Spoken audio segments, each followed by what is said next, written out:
Hmm. Sebentar dulu. Saya...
Oke, kita bagian terakhir ya perkuliahan kita.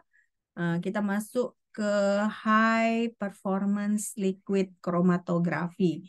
Nah, jadi ini masih bagian dari kromatografi, pemisahan dengan kromatografi, tetapi ini lebih eh, lebih apa namanya, lebih canggih lagi karena ini otomatis juga, dia otomatis, jadi tidak manual dan menggunakan listrik ya tentunya.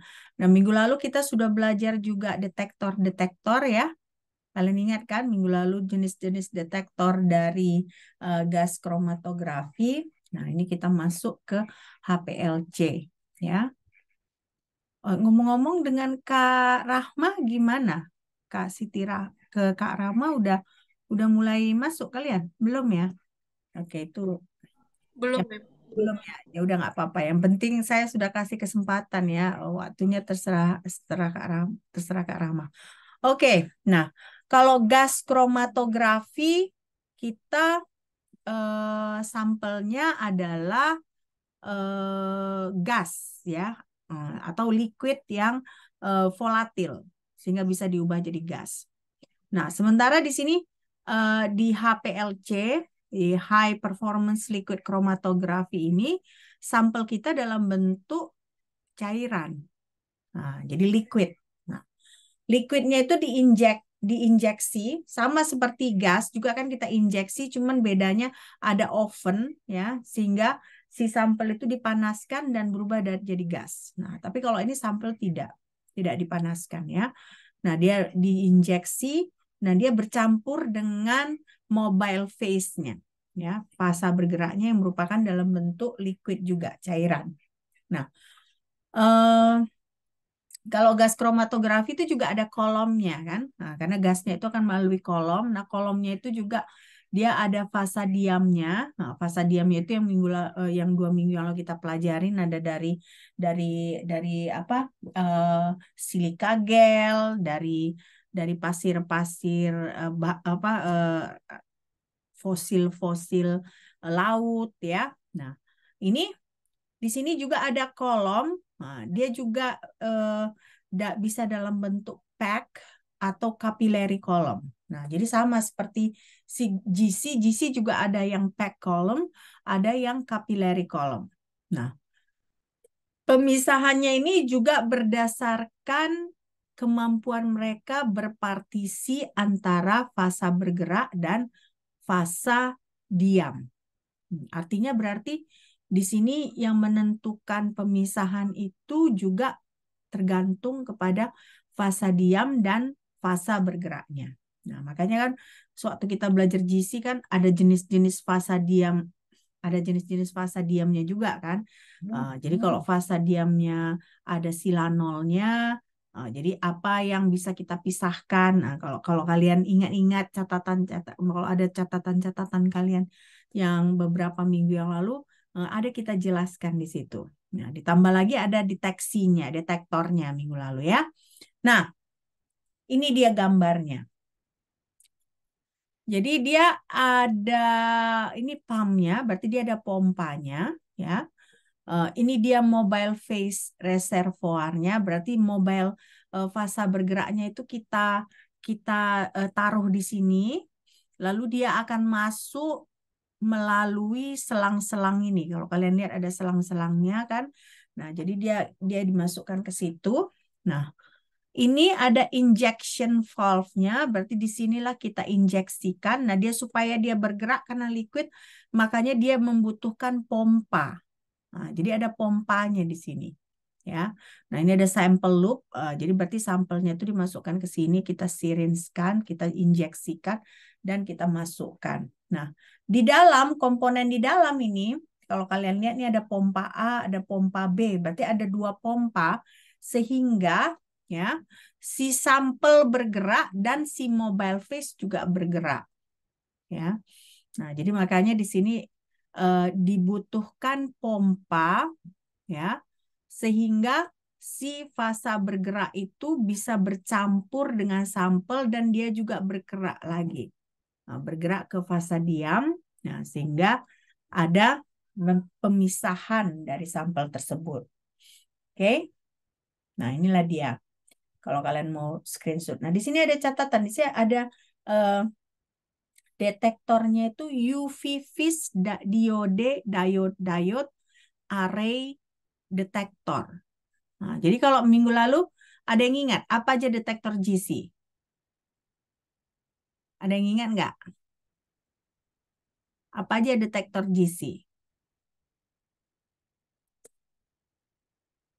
Hah? Jangan lupa, nanti saya ujian, saya udah kasih tahu ke kalian kan, ujian itu saya bakal tanyakan jenis-jenis detektor dan cara kerjanya. Nah, jadi kalian harus tahu. Nah, ya. Coba apa? Yang thermal conductivity detector, mem. Terus Nah, ada filament ya. Flame. Hah? Flame ionization. Ada Flame apa? ionization detector. Kemudian elektron dan apa? Mass ya? Mass spectrometer. Mass spectrometer. Nah, jadi di sini kalau kalian lihat HPLC itu detektornya ada UV vis diode array detektor ya.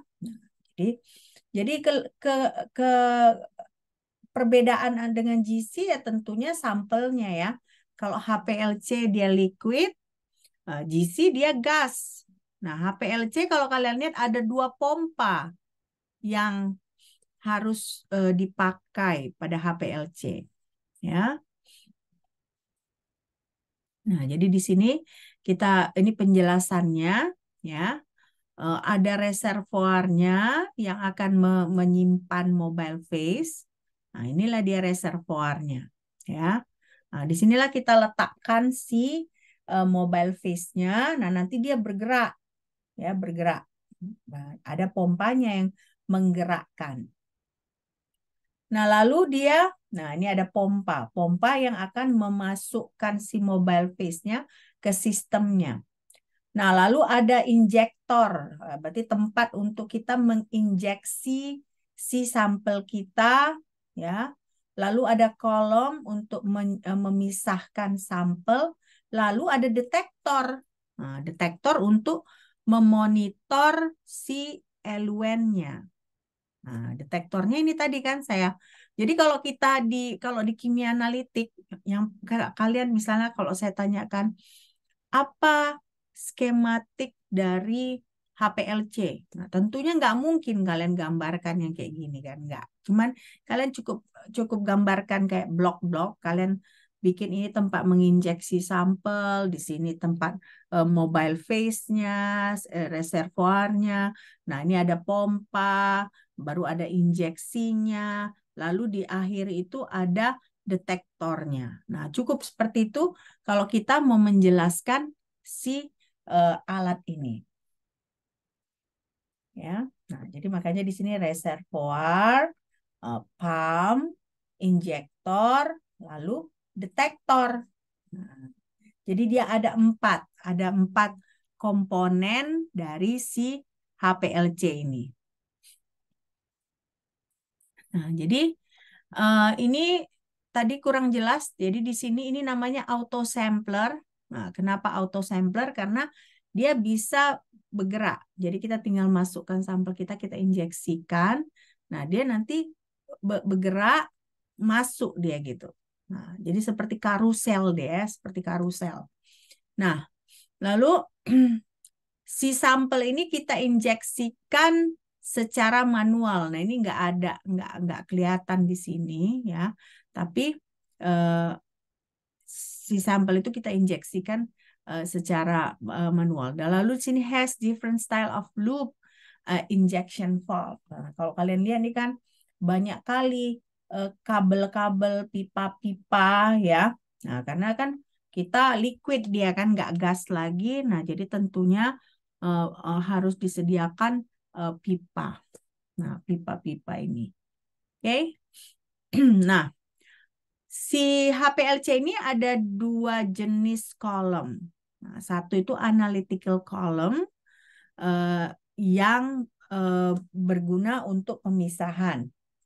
Nah, kedua itu a guard column. Nah, a guard column ini biasa ditempatkan sebelum analytical column.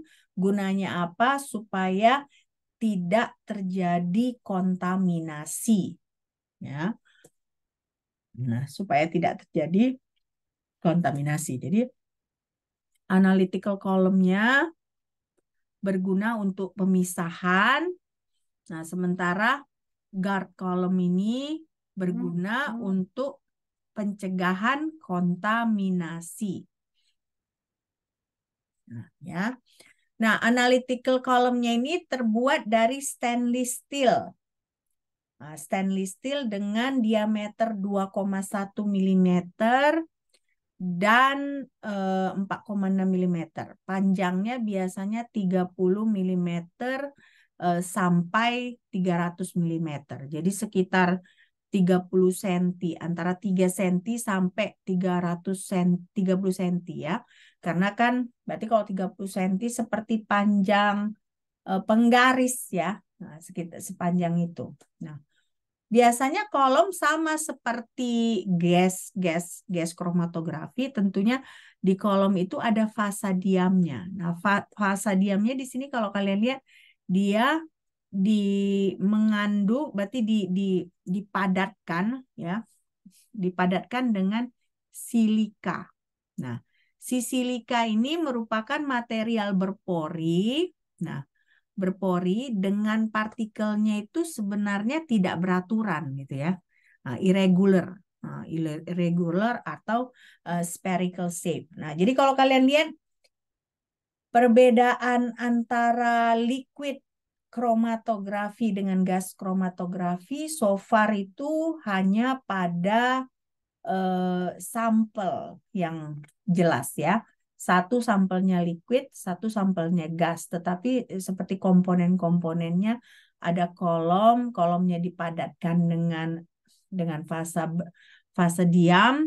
Nah, ada fasa bergeraknya. Nah, fasa bergeraknya juga berbeda. Kalau gas itu fasa bergeraknya itu adalah dalam bentuk gas ya. Nah, tapi sementara kalau HPLC fasa bergeraknya itu dalam bentuk liquid. Nah, liquid ya. Nah, jadi ada beberapa perbedaan yang perlu kalian perhatikan. Nah, itu misalnya saya tanyakan di ujian. Sebenarnya perbedaan antara HPLC dengan GC itu apa? Nah, kalian harus bisa jawab ya kalau misalnya saya tanyakan itu di ujian. Oke? Nah. Nah, lalu ini dia contohnya pack column-nya itu. Nah, ini merek Dionex ya. Nah, ini ada penutup di sini, dia ada seperti kayak penutupnya. Nah, di dalamnya inilah ada si silika tadi, ya, material berpori tadi. Nah, ini internalnya berarti bagian dalamnya itu dia 4,6 mm. Nah, ini untuk contoh yang ini panjangnya 150 mm. Nah, setebal 5 mikrometer lah si bagian dalamnya itu dilapisi dengan silika tadi, material berpori dari silika. Ya, coba kalian amati, terus kalian buat catatan-catatan ya. Nah, supaya nanti ketika ujian kalian bisa mengerjakan. Ya, kita udah sampai ke ini typical pack column for HPLC. Nah, jadi apa karakteristik dari si analytical column ini? Karakteristiknya pertama efisiensi kolomnya itu antara 40.000 sampai 60.000 theoretical plates per meter. Nah, artinya berarti Vmax per Vmin-nya itu sebesar 50 ya. Kalau kalian lihat ingat-ingat lagi dari catatan kita tentang kromatografi ya, efisiensi pemisahan kromatografi itu ditentukan dari perbandingan Vmax dengan Vmin-nya ini ya. Nah, ini ada misalnya kalau kita punya kolom ya sepanjang 25 cm dengan 50.000 plates per meter, artinya dia mempunyai 12.500 theoretical plates dan kapasitas dari peak-nya adalah 110. Ya, 110. Nah, ini semua parameter-parameter yang menentukan apakah dengan kolom jenis seperti ini pemisahan dari sampel kita itu efisien atau tidak. Nah, ingat kan kalau kita belajar yang gas kromatografi ada dia bagaimana peak-nya. Peak-nya benar-benar terpisah. Ya, ingat kan? Ada saya kasih tunjuk yang peak dia benar-benar terpisah atau dia masih ada overlap. Nah, itu ditentukan oleh efisiensi dari kolom tersebut. Ya. Nah, ditentukan oleh efisiensi dari kolom tersebut. Nah, ini baru tadi pack column ya, pack column. Nah, kalau kita punya capillary column, kelebihannya apa? Kelebihannya itu lebih sedikit solvent yang digunakan. Artinya lebih sedikit fasa bergeraknya, mobile phase-nya yang digunakan. Ya, nah, jadi akhirnya karena less solvent, akibatnya lebih besar sinyal pada detektor. Nah, biasanya kolom ini terbuat dari silika, silika yang diffuse ya, berarti digabungkan dengan kapilernya. Nah, kalau kalian lihat di sini kalau yang kapileri internal diameternya itu antara 44 sampai 200 mikrometer. Nah, panjangnya antara 50 sampai 250 mm. Jadi dia kecil diameternya ya. Nah, kecil diameternya. Nah, tebal dari si fasa diamnya adalah antara 3 sampai 5 mikrometer. Nah, jadi di sini kalau kalian lihat efisiensinya itu sampai 250.000 theoretical plates. Nah, kalian bandingkan dengan pack ini, dia efisiensinya hanya 12.500 theoretical plates. Nah, berarti kalau dalam hal ini berarti si capillary, kolom capillary itu theoretical plates-nya lebih tinggi.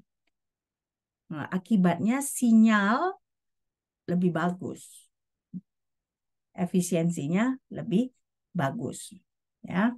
Nah, tapi ada limitation dari pack capillary column ini. Limitationnya apa? Ada istilahnya back pressure. Nah, jadi saking kecilnya bisa ada back pressure. Nah, back pressure itu bisa menyebabkan rusak juga instrumen. Ya, karena dia jadinya kan harusnya kan tekanannya itu kan dari sini ke sini gitu. Nah, tapi karena misalnya kita pakai capillary column, kalau kita tidak tepat gitu menentukan sebesar apa tekanannya itu jadinya balik. Nah, balik itu misalnya bisa juga pecah atau apa gitu. Nah, jadi makanya di sini limitation dari pack capillary column itu adalah back pressure, ya. Nah, back pressure itu juga menyebabkan si fasa diamnya itu ada lobang-lobang, sehingga kalau ada lobang-lobang kan akibatnya pemisahannya tidak bagus gitu ya. Nah, makanya ini ada small interstitial spaces. Nah, jadi airnya kan tidak efisien dia dalam proses pemisahan. Nah, jadi makanya tadi kan saya bilang ada tekanannya, tekanan tertentu, jadi nggak boleh sembarangan. Kan ada pompa itu. Nah, pompa itu harus diatur seberapa besar dia tekanannya. Karena kalau misalnya terlalu tinggi, nah, itu bisa tidak bagus gitu. Makanya harus dia flow rate-nya. Makanya harus seimbang antara bagaimana tidak terlalu tinggi tekanan, tetapi si fasa bergeraknya itu bisa bergerak cukup cepat sehingga proses pemisahan juga cukup cepat. Jadi balance ya, balance antara tekanan dengan supaya flow rate-nya itu tepat, supaya jangan terlalu lama kita melakukan analisis. Makanya di sini kan a lower flow rate, longer analysis time. Jadi kita nggak mau juga terlalu lama, tapi terlalu besar juga pompanya sehingga flow rate-nya terlalu tinggi. Nah, itu menyebabkan ada back pressure. Nah, akhirnya jadi rusak juga instrumen. Jadi harus seimbang antara kecepatan dari si mobile phase dengan tekanannya sehingga dia jangan terlalu lama flow rate-nya, sehingga analisisnya juga jangan terlalu lama. Nah, ini ada monolithic column. Ya. Monolithic column ini biasanya porous rod, berarti berpori, ya. Rod berpori. Nah, ini dia lebih cepat dia flow rate-nya. Nah, otomatis faster flow rate, nah, akibatnya lebih cepat proses analisisnya. Nah, lebih cepat proses analisisnya. Jadi semuanya serba-serba seimbang dia gitu ya, serba-serba seimbang. Harus nggak boleh juga kita terlalu cepat. Saya mau cepat-cepat lah ini menganalisa. Jadi cepat-cepat dia kita jadi cepat kita mengapakan namanya ya, pompanya dipertinggi. Nah, sehingga aliran dari mobile phase-nya cepat supaya nanti cepat selesai analisanya. Nggak boleh juga gitu ya. Nah, jadi harus semuanya seimbang. Tapi untuk monolithic column ini setidaknya dia lebih cepat flow rate-nya dibandingkan dengan capillary column. Nah, jadi berarti kalau kita mau menganalisa dengan cepat, lebih bagus kita menggunakan monolithic column. Nah, jadi apa beda antara monolitik dengan konvensional packed column? Nah, monolitik ini biasanya ukurannya sama dengan si packed column, walaupun sedikit lebih kecil. Nah, capillary column ini ada juga yang dalam bentuk monolitik. Nah, tapi dia itu akan di cover dengan polimer ya. Nah, PTFE tubing ini berarti polimer ya. Nah, terbuat dari polimer. Nah, jadi si monolitik rod ini berarti ada yang terbuat dari silika gel juga, silika gel polimer. Nah, ini dia makropor, nah, di mana diameternya itu antara kira-kira 2 mikrometer. Ya, kalau makropor itu 2 mikrometer, tapi kalau kita punya mesopor itu dia sudah dalam ukuran nanometer. Nah, 13 nanometer.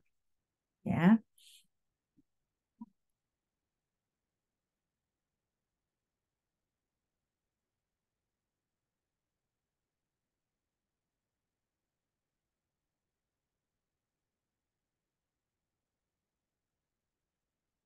Oke. Nah, saya nggak mau terlalu cepat-cepat supaya kalian coba mengerti, ya kan? Ini karena masuk ujian, ya kan? Masuk ujian. Nah, jadi supaya pelan-pelan. Kalau kalian mau screenshot, silakan kalian screenshot supaya Sambil-sambil nanti kalian bisa sambil catat-catat di rumah ya. Oke, nah ini dia. Kalau kalian lihat ini interstitial space, ya. Nah, jadi biasanya kalau kita pack-nya smaller particle, nah, kalau lebih kecil kan, nah ini kan misalnya kita bandingkan lah antara ini dengan ini. Semakin kecil partikel kita, semakin kecil ini si interstitial space ini. Nah, jadi berarti ini di sini ada pernyataan, kita mengurangi ukuran partikel 2 kali, kita akan meningkatkan efisiensinya sebesar 1,4 kali. Nah, juga dia tetapi dia bisa menghasilkan 4 kali peningkatan dalam back pressure. Nah, jadi ada tidak bagus juga kalau terlalu kecil ya. Jadi dia semuanya harus inilah harus dipertimbangkan balance-nya ya. Nah, memang kita mau cepat menganalisa, siapa yang mau lama? Mau kalian misalnya duduk depan HPLC 1 jam hanya untuk menganalisa satu sampel? Terlalu lama kan sebenarnya. Jadi semuanya balance. Nah, jangan pula terlalu lama. Tapi ya kalau misalnya kita minta bisa selesai dalam 1 menit, ya enggak juga lah. Nah, itulah yang bisa cepat rusak. Karena kan kalau misalnya 1 menit mungkin tekanannya terlalu besar, nah itulah yang bisa rusak instrumen kita. Jadi semuanya itu balance ya, balance. Nah, ada beberapa hal, ada 2 hal yang akan mempercepat umur dari analytical column itu.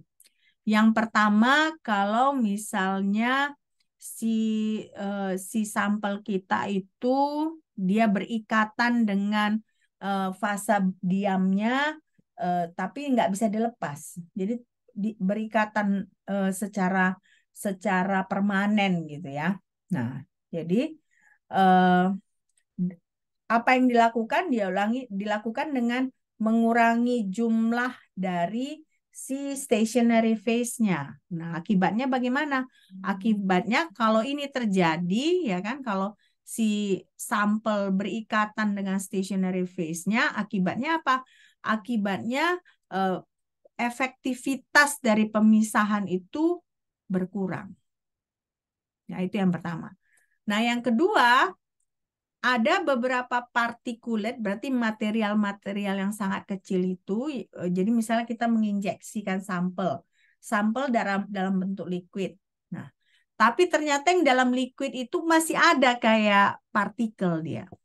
Nah, bisa kan gitu. Misalnya kita punya sampel padatan, nah kita larutkan, nah sehingga dalam bentuk cairan, tetapi tidak sepenuhnya dia larut semua.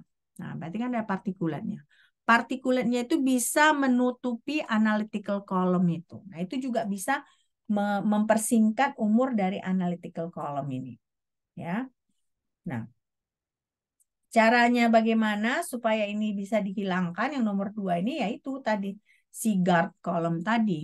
Nah, guard column itu dia ditempatkan sebelum analytical column. Nah, akhirnya dia bisa meminimalkan terjadinya kontaminasi dari sampel kita. Oke, coba saya kasih waktu ke kalian untuk screenshot ini.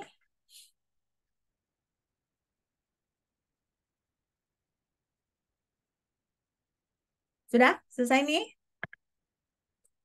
Sudah? Oke. Nah, ini guard column. Nah, tadi kan analytical column. Guard column ini gunanya untuk mencegah ada kontaminasi, ya kan? Mencegah kontaminasi. Nah, si guard column ini ya biasanya dia lebih pendek dari si analytical column dan dia lebih murah ya. Tidak tidak tidak lebih mahal. Nah, panjangnya itu 7,5 mm. Nah, biasanya 1/10 harganya 1/10 dari si analytical column ya. Kenapa? Karena guard column ini digunakan sebagai pelindung dari analytical column. Ya, jadi biasanya analytical column mungkin kita ganti mungkin misalnya per setahun sekali gitu. Nah, tapi guard column mungkin kita pakai 10 kali si HPLC itu, nah, guard column-nya harus kita ganti ya. Jadi kita secara reguler harus mengganti si guard column ini ya. Jadi secara reguler kita harus mengganti si guard column. Oke. Lalu sekarang kita mau lihat ini kan dia liquid high performance liquid chromatography. Nah, berarti kan sampelnya liquid. Nah, yang padatan itu hanya fasa bergeraknya, fasa diamnya.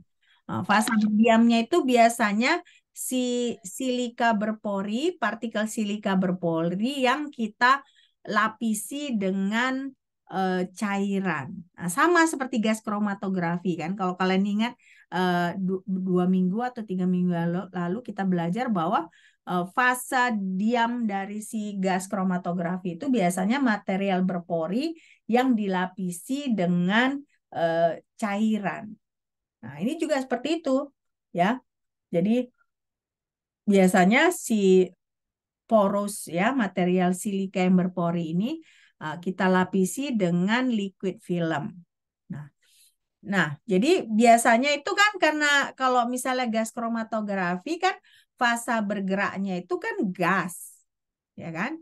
Jadi nggak akan mengganggu si liquid film ini, benar nggak? Ya kan?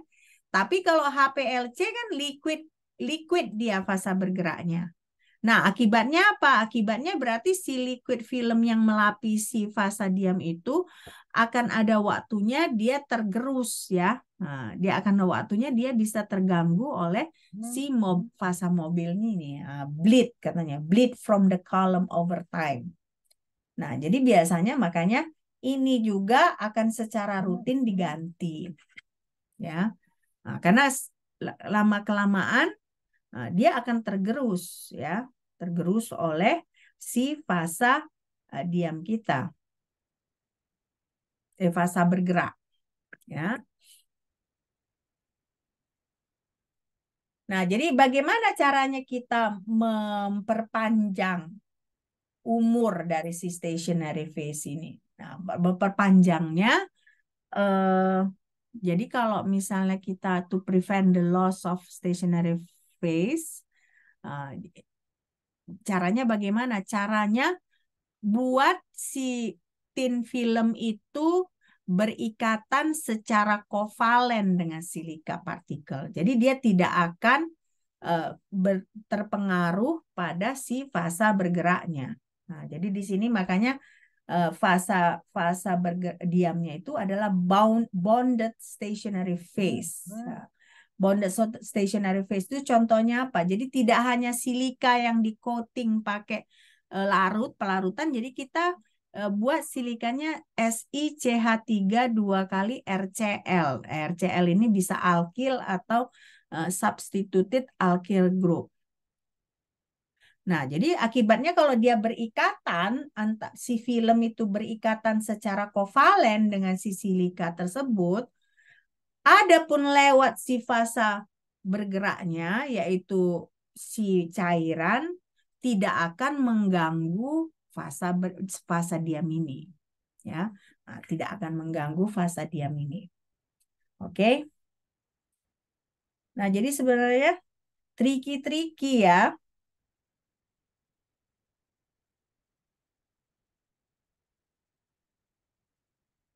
Nah, tricky karena tadi dari awal pun bagaimana harus ada balance, keseimbangan antara tekanan, kecepatan si fase bergerak dengan waktu analisa. Terlalu cepat waktu analisa berarti akhirnya si flow rate-nya harus tinggi. Nah, itulah yang cepat rusak. Jadi semuanya harus ada balance. Sama juga dengan ini ya. Kalau misalnya hanya kita coating, itulah yang dia cepat dia umurnya.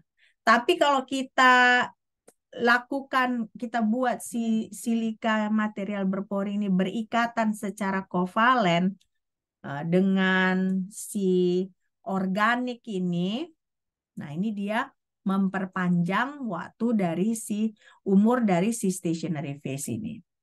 Ya. Nah, ini dia contohnya, ya. Ini dia kita punya silika partikel, kita reaksikan. Nah, inilah dia si fasa diam kita tadi. Ya. Nah, kalau seperti ini tidak akan mungkin dia tergerus oleh waktu, tidak mungkin tergerus oleh si fasa bergerak tadi ya. Nah, setidaknya akan lebih panjang umurnya. Oke, silakan kalian screenshot kalau kalian perlu.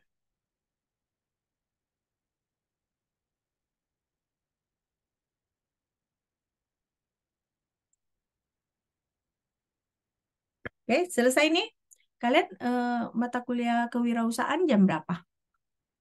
Jam 2 kan? Iya, benar. Jam 2 ya. Nah, kita mungkin sekitar ini ya, sekitar 10 menit lagi bisa ya? Bisa kan? Bisa, Mem. Oke. Nah, ini ada unwanted reaction prevention. Nah, jadi kan kalau kita punya si SiO2 ini, ada kemungkinan dia bisa bereaksi dengan sampel kita. Nah, itu kita nggak mau. Kita nggak mau fasa bergerak kita bereaksi dengan sampel. Jangan bereaksi. Dia hanya berinteraksi ya. Berinteraksi dengan tujuan supaya ada terjadi pemisahan. Tapi kalau bereaksi tidak mau. Nah, karena itu biasanya ada kita ikatkan juga si fasa bergerak itu dengan SiCH3 3 kali Cl. Gunanya apa? Supaya kalaupun ada ini kan CH3 kali ini kan ada mungkin bagian yang tidak bereaksi, unreacted site itu, supaya dia semua terikat gitu. Nah, jadi tidak ada dia active site yang bereaksi dengan sampel kita. Nah, jadi tujuan kita memang dia supaya bisa berinteraksi dan terjadi separation. Nah, tujuannya bukan sampel kita ini bereaksi dengan mobile phase atau bereaksi dengan stationary phase. Hanya berinteraksi supaya terjadi pemisahan. Nah, jadi makanya si fase diam itu tidak boleh ada yang dia aktif site-nya. Harus semua dia tidak bereaksi. Tapi kalau berinteraksi boleh. Bedakan antara bereaksi dengan berinteraksi ya. Nah, kalau berinteraksi kan dialirkan aja mobile phase dia udah lepas gitu. Tapi kalau bereaksi nggak bisa kan, dia harus ada katalis atau apa supaya lepas gitu. Nah, kita nggak mau seperti itu.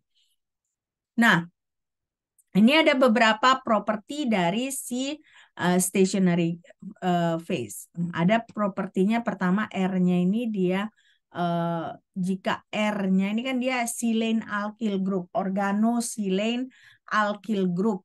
Nah, itulah contoh dari stationary phase-nya. Nah, kalau dia organosilane alkyl group ini jika R-nya ini adalah polar, berarti stationary phase kita itu adalah polar.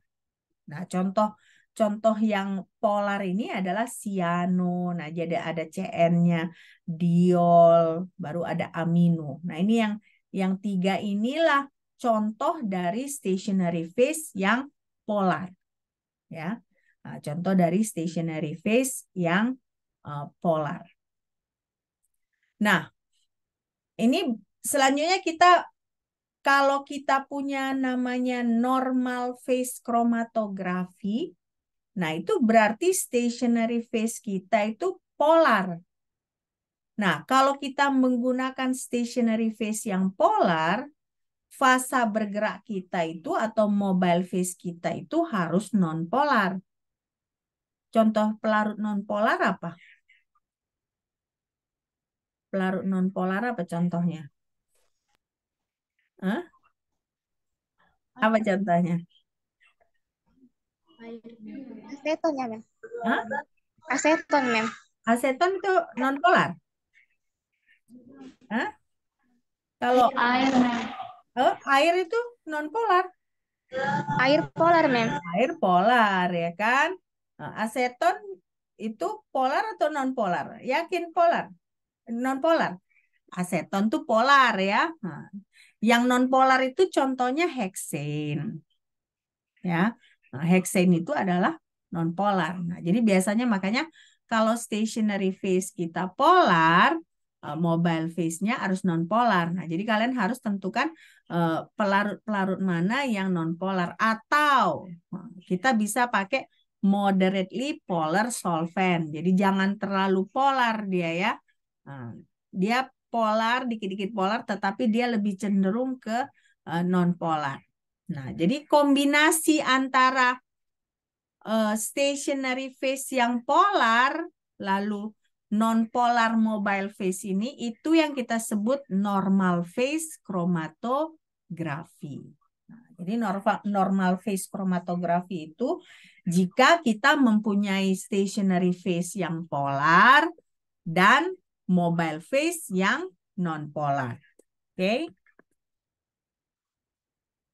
Nah, ada juga reverse phase chromatografi.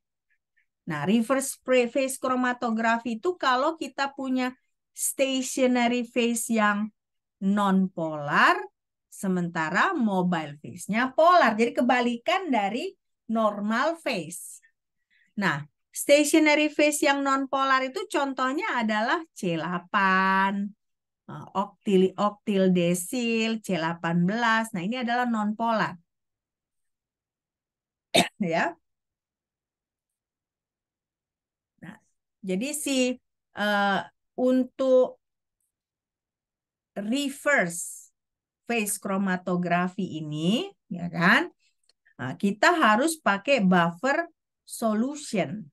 Buffer solution. Karena buffer solution itu dia merupakan polar mobile phase. Atau misalnya kita bisa juga gunakan metanol atau asetonitril.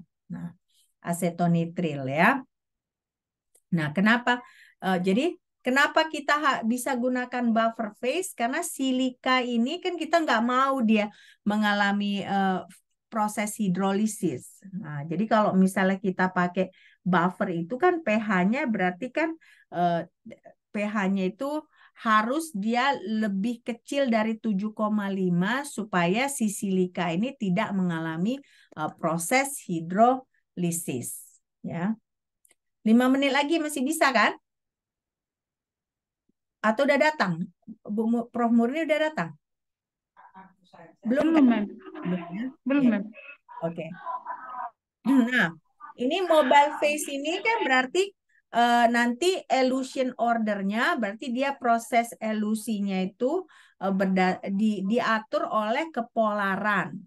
Itu untuk normal phase dari separation. Nah, pemisahan normal phase. Nah, jadi berarti kalau ada sampel dengan kepolaran yang rendah, nah biasanya dia cepat aja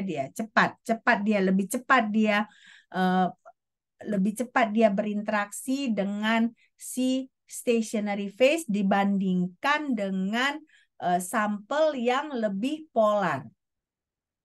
Ya. Nah, jadi makanya di sini elution ordernya berarti ketika dia bergerak itu pergerakan dari si sampel itu diatur oleh kepolarannya. Jadi kalau dia kurang polar, dia cepat aja dia bergerak. Kenapa? Karena dia kan tidak suka berinteraksi dengan si stationary phase-nya. Tapi untuk sampel yang lebih polar, dia tentunya lebih lambat bergerak karena dia lebih suka berinteraksi dengan si stationary phase-nya. Ya. Nah, jadi ini ada juga retention time. Nah, untuk retention time ini di normal phase HPLC itu bisa diatur. Caranya bagaimana mengaturnya? Dengan mengatur properti dari si mobile phase-nya. Nah, jadi kalau kalian lihat kan ini, coba kalian perhatikan gambar yang tadi. Nah, di reservoir ini kalau kalian lihat kan dia ada dua kan? Ada dua tempatnya kan? Nah, terkadang ya untuk mengatur kepolaran dari si mobile phase itu kita menggunakan dua jenis pelarut. Nah, jadi kita bisa atur. Nah, retention time-nya itu untuk normal phase itu kita bisa atur dengan mengatur kepolaran dari si mobile phase kita ini. Nah, sehingga sampel kita itu kan bisa bergerak sesuai dengan interaksinya dengan mobile phase. Oke.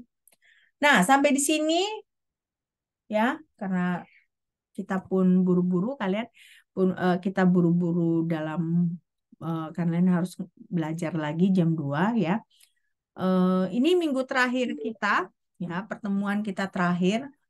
Nah, jadi minggu depan belum keluar ya jadwal ujiannya, Yolanda? Belum, Mem.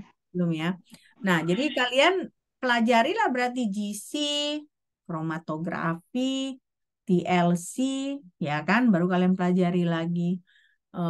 Kita mulai waktu itu dari deposition ya, deposition ya. Sesudah UTS kan kita mulai dari deposition, chemical vapor deposition, lalu kromatografi, ya kan?